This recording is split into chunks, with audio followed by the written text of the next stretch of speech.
Support ताड़त परुष कहंता, विप्र पूजो अस गावहि संता। पूज्य विप्रशील गुणहीना, शूद्रन गुण गण ज्ञान प्रवीणा। नमस्कार दोस्तों, मैं अविनाश दास रेशनल कबीर यूट्यूब चैनल में आप सबका हार्दिक स्वागत करता हूं। साथियों, यदि चैनल को सब्सक्राइब नहीं किए हैं, सब्सक्राइब जरूर करें, शेयर करके अपने सभी मित्रों तक पहुंचाएं, बेल आइकन को प्रेस करें, ऑन नोटिफिकेशन ऑन करें और जो है लाइक और कमेंट जरूर करें। दोस्तों, मैंने रामचरितमानस के अरण्यकांड की चौपाइयाँ बोली है, उसका संक्षेप में अर्थ कर देता हूँ दोस्तों, फिर आगे चलते हैं। सबसे पहले आप सबको जैसा कि मालूम है, इस चैनल का उद्देश्य किसी भी जाति, धर्म, संप्रदाय या व्यक्ति विशेष को आहत पहुँचाना नहीं है।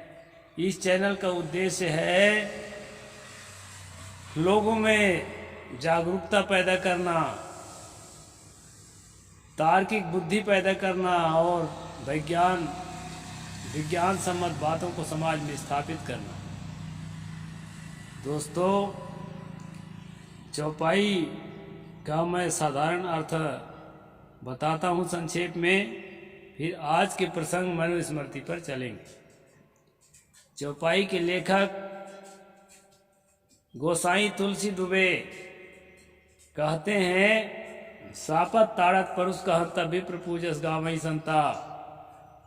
पूजिए विप्रशील गुणहीना, शूद्र न गुणगण ज्ञान प्रवीणा। इस चौपाई पर मैं पहले भी चर्चा कर चुका हूँ। ये बहुत प्रसिद्ध चौपाई है। इसमें कहा गया है कि श्राप देता हुआ, मारता हुआ, गाली देता हुआ, कठोर शब्द करता हुआ, ये किसी भी प्रकार से आचरण भ्रष्ट हो, शील भ्रष्ट हो, ब्राह्मण का चरण हमेशा पूजनीय और वंदनीय होता है। और जो है शूद्र चाहे कितना भी ज्ञानमान हो जाए, वो कभी भी पूजनीय और वंदनीय नहीं हो सकता। इस प्रकार इसका अर्थ है। दोस्तों, अब हम चलते हैं मनुस्मृति में और ये समझने की कोशिश करते हैं कि तुलसी गोसाई जो हिंदी में 16वीं सदी में लिख रहे थे किताब, उनको मसाला कहाँ से मिला है ऐसा लिखने के लिए। जो 85 से 90% बहुजन है, जो शूद्र है, उसका अवहेलना करने के लिए और 3% ब्राह्मणों को पूज्य साबित करने की, जस्टिफाई करने के लिए उनको ताकत कहाँ से मिली थी, इस बात की हम फैक्ट चेकिंग करेंगे दोस्तों मनुस्मृति के माध्यम से। मैंने कल आपको बताया था कि वैश्य को, क्षत्रिय को और शूद्र को यदि व्यभिचार में पकड़ा जाता है तो उस व्यभिचारी अपराधी को धधकती हुई आग में जिंदा जलाना चाहिए।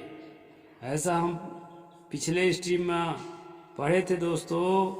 कुछ विशेष परिस्थितियों में 500 और 1000 का जुर्माना लेकर के भी छोड़ने की बात कही गई थी। तो वो कानून हम जो है मनु का कानून, राम राज्य का कानून, हिंदू राष्ट्र का कानून कल हम पढ़े थे, और आज कुछ और विलक्षण कानून पढ़ेंगे दोस्तों। इसी मनुस्मृति में मैंने पहले आपको बताया था, ना मांस भक्षणे दोषो न मद्ये न च मैथुने। मांस भक्षण में कोई दोष नहीं है, मदिरा पीने में कोई बुराई नहीं है, और ना ही सेक्स करने में कोई बुराई नहीं है, चाहे किसी से भी सेक्स करे। न च मैथुने, यानी व्यभिचार भी अच्छी चीज है। तो ऐसा जो है हमने पीछे पढ़ा था। लेकिन अब सवाल खड़ा होता है दोस्तों, जो व्यभिचार करने वाले क्षत्रिय को, ब्राह्मण को, शूद्र को, ब्राह्मण को नहीं भाई, क्षत्रिय को, वैश्य को और शूद्र को जिंदा जलाने की बात कही जा रही है। यदि मैथुन में, व्यभिचार में कोई अपराध नहीं है तो उनको जिंदा क्यों जलाया जाए? ये भी मनु के वचन है, वो भी मनु के वचन है।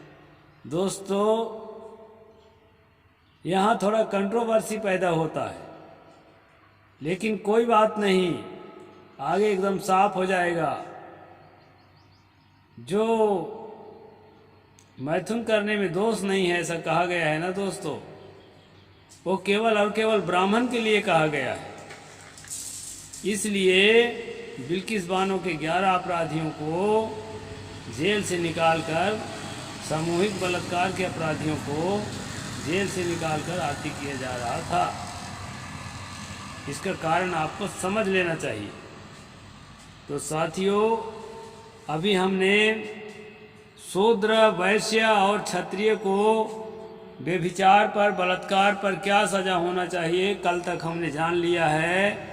जो साथी कल का स्ट्रीम, पिछला स्ट्रीम नहीं देखे हैं, पिछला स्ट्रीम जरूर देखें, ताकि उन्हें भी ठीक से पता चले कि कौन सा अपराध में मनु ने कौन सी सजा देने की बात कही है। हिंदू संविधान के तहत, राम राज्य संविधान के तहत मनुस्मृति में क्या कानून लागू है, उसको पूरा जानने के लिए पूरे स्ट्रीम देखें दोस्तों, तब समझ में आएगा। आज हम चलते हैं सहस्त्रम ब्राह्मणो दंडो गुप्ताम विप्राम बलात् व्रजन् शतानि पंचदंड्यः स्यादिच्छत्या सह संगतः। 378 नंबर श्लोक, 8वां अध्याय मनुस्मृति। यदि ब्राह्मण रक्षित ब्राह्मणी के साथ जबरदस्ती मैथुन करे तो उसे 1000 पण दंड देना चाहिए। यदि वह सकामा हो तो उसको संगम करने पर राजा उसे 500 पण ही ले। यहाँ पण को हम रुपया में बदल लेते हैं दोस्तों, यानी कि ब्राह्मण के घर की जो स्त्री है, रक्षित है, उसका कोई वारिसदार है, उसके साथ यदि कोई पुरुष बलात्कार करता है तो उसको जो है 1000 रुपया जो है दंड देना पड़ेगा, जुर्माना देना पड़ेगा। और यदि वह स्वयं भी चाहती है, दोनों की इच्छा से यह सब काम हुआ है, तो केवल 500 रुपये देना पड़ेगा, ऐसा यहाँ पर बताया है। आगे कहते हैं मौंड्यम प्राणांतिको दंडो ब्राह्मणस्य विधीयते इतरेषां तु वर्णानां दंडः प्राणांतिको भवेत्। 369 8वां अध्याय मनुस्मृति। ब्राह्मण के सिर का बाल मुड़ा देना ही उसके लिए प्राणांतक दंड है, परंतु अन्य वर्णों को प्राणांतक दंड देना चाहिए। अब यहाँ स्पष्ट हो गया दोस्तों, जो बात है यहाँ स्पष्ट हो गया, जो मैं पहले बताया था कि ना मांस भक्षणे दोषो ना मद्य न च मैथुने, ये जो मनु का वचन है, इसका अर्थ है यह ब्राह्मण के लिए ही लागू है, बाकी लोगों के लिए लागू नहीं है। बाकी लोगों को दोष लगेगा, क्योंकि बाकी लोगों को दोष है तभी तो सजा बताया है, लेकिन ब्राह्मण के लिए यहाँ बताया है कि ब्राह्मण के सिर का बाल मुड़ा देना ही उसके लिए प्राणांतक दंड है। अगर वो इस प्रकार का कोई अपराध करता है तो उसके सिर का बाल मुड़ा देना चाहिए, इसके अलावा और कोई दंड उसको आप नहीं दे सकते, परंतु अन्य वर्णों को प्राण दंड देना चाहिए।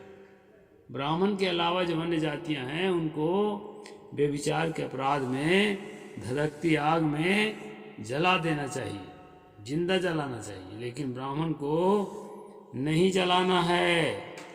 369 नंबर में बताया है, उसके सिर्फ सिर का बाल मुंडा देना है, उतना ही उसके लिए सजा है।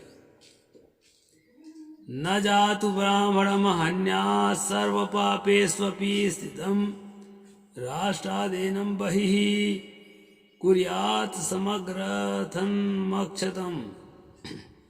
सब प्रकार के पाप करने पर भी ब्राह्मण का वध कभी न करे, उसे समग्र धन के साथ अभग्न शरीर से अपने देश के बाहर निकाल दे। यदि बहुत ज्यादा अपराध किया है ब्राह्मण तो उसको देश से बाहर निकाल दें, लेकिन उसका जो है धन हरण न करें और किसी तरह से अभग्न यानी किसी तरह से उसको चोट न पहुंचाएं। प्यार से जो है उसको बोरिया बिस्तर बंधवाए के बहुत ही ज़्यादा अपराध किया है तो देश से बाहर निकाल दें, उसके संपत्ति हरण न करे, संपत्ति के साथ जो है वो जा सकता है। ऐसा जो है, जबकि शूद्र को अभी हम पीछे पढ़े थे दोस्तों कि उसके सर्वस्व हरण कर ले, उसके लिंग छेदन कर दे, इसके बाद जो है उसको देश से निकाले। और वैसे वैश्य के लिए, क्षत्रिय के लिए भी हम कल पढ़े थे। इस प्रकार से छूट दिया गया है, अभग्न शरीर अपने देश से बाहर कर दे, बिना किसी प्रकार चोट पहुंचाए उसे देश से बाहर निकाल देना चाहिए ब्राह्मण को जो अपराधी है, और जो है उसको किसी भी प्रकार के वध करने के लिए मन में नहीं सोचना चाहिए। न ब्राह्मण बद्धात् भूतयान धर्मो विद्यते भुवि तस्माद्यस्य वधम राजो मनसापि न चिंतयेत्।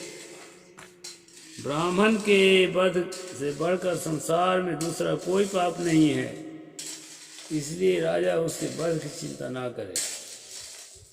यहाँ पर बताया है दोस्तों, किसी भी प्रकार से ब्राह्मण का वध नहीं करना है, चाहे जितना बड़ा अपराध करे, क्योंकि ब्राह्मण के वध से बढ़ करके, ब्राह्मण की हत्या से बढ़ करके संसार में दूसरा कोई पाप है ही नहीं। सबसे बड़ा पाप है ब्राह्मण की हत्या। ऐसा जो है यहाँ मनु कह रहे हैं, इसलिए राजा उसके वध की चिंता कभी भी न करे। यह बात है दोस्तों, ब्राह्मण को यहाँ पर छूट दिया गया है। आगे जो है कल मैं बताऊंगा आपको, आगे मनु क्या कह रहे हैं। अभी यहीं पर पूरा करते हैं। साहेब बंदगी। जय जोहार, जय भीम, जय भारत।